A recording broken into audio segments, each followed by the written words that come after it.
नमस्कार साथियों, मैं एडवोकेट गौतम और आज मैं आपको बताऊंगा कि अगर आप कोई भी बैंक से लोन लिए हैं या कोई भी माइक्रो फाइनेंस से लोन लिए हैं और आपको रिकवरी एजेंट अगर परेशान करता है तो आपके पास कौन कौन से राइट हैं। सर चलिए सबसे पहले हम अगर आप बताते हैं।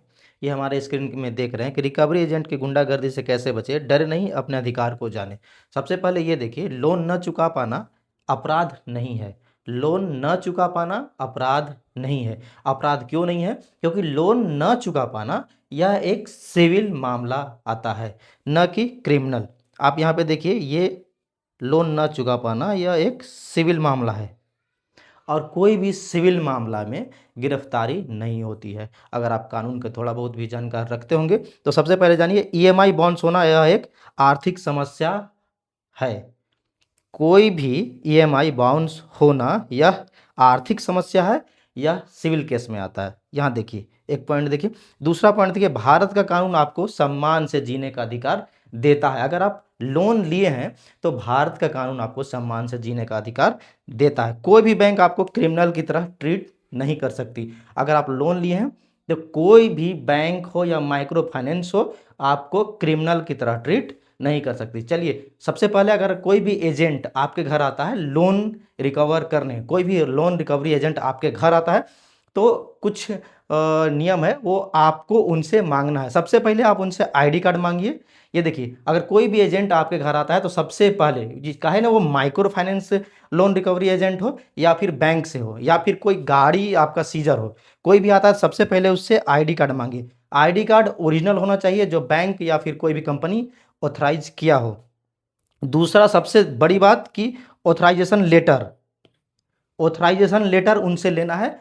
जो भी कि आपके नाम पे जो लोन है, वो लोन को रिकवर करने के लिए बैंक या माइक्रो फाइनेंस उनको एक ऑथराइजेशन लेटर देती है कि आप इन व्यक्तियों को आप लोन को रिकवर करके हमें दें। तो उनके पास एक ऑथराइजेशन लेटर भी होता है और सबसे बड़ी बात, उनके पास डीआरए सर्टिफिकेट होना जरूरी है। आईडी कार्ड के साथ साथ डीआरए सर्टिफिकेट होना जरूरी है। हम आपको बता दें कि DRA certificate Indian institute and banking and finance IIBF के द्वारा लिया जाता है। इसमें 100 घंटा का ट्रेनिंग भी होता है। सबसे बड़ी बात है कि अगर डीआरए सर्टिफिकेट कोई भी लोन रिकवरी एजेंट के पास नहीं है तो वो लोन रिकवर नहीं कर सकता है। अगर वो नहीं है तो आप साफ मना कर सकते हैं। और चौथा बात, लोन स्टेटमेंट।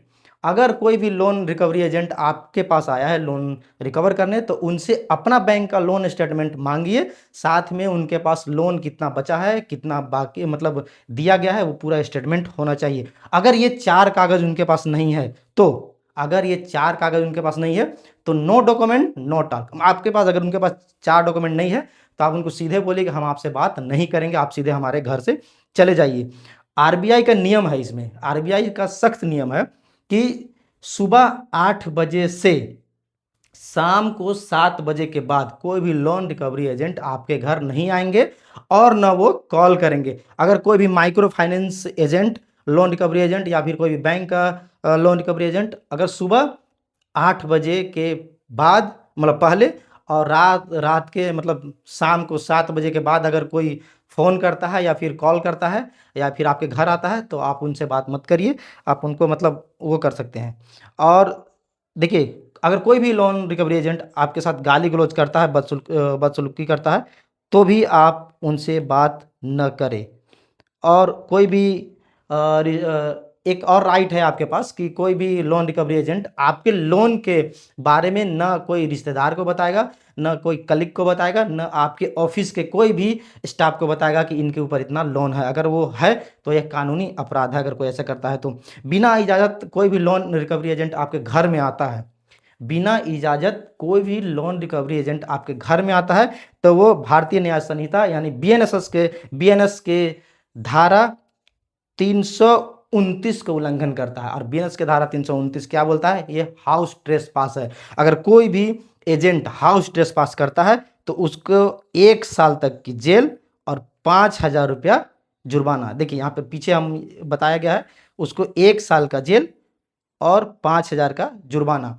अगर दूसरी बात, कोई भी लोन रिकवरी एजेंट आपके साथ गाली गलौज या भद्दा व्यवहार करता है तो वो भारतीय नागरिक संहिता की धारा 351 के तहत लाइबल होता है और इसमें उस एजेंट को 2 साल तक की जेल और अगर जान से मारने की धमकी दे रहा है तो उसको 7 साल का जेल हो सकता है। आपको डरने की जरूरत नहीं है। तीसरी सबसे बड़ी बात, अगर कोई भी इज्जत उछालना या फिर गाली गलौज करना, जैसे कि आपके बारे में किसी को बता देना कि इनके ऊपर इतना लोन है वगैरह वगैरह, कोई भी लोन रिकवरी एजेंट अगर ऐसा करता है तो बीएनएस के धारा 356 के तहत वो लाइबल होता है और उसमें उसको 2 साल की जेल और उसको कम्युनिटी पनिशमेंट, मतलब कि उसको एक नया पनिशमेंट अभी बीएनएस में जोड़ा गया है, जैसे कि आपको कोई साफ सुथरा करने का या फिर कोई सामाजिक कार्य करने का वो पनिशमेंट मिलता है, वो उसको मिल सकता है।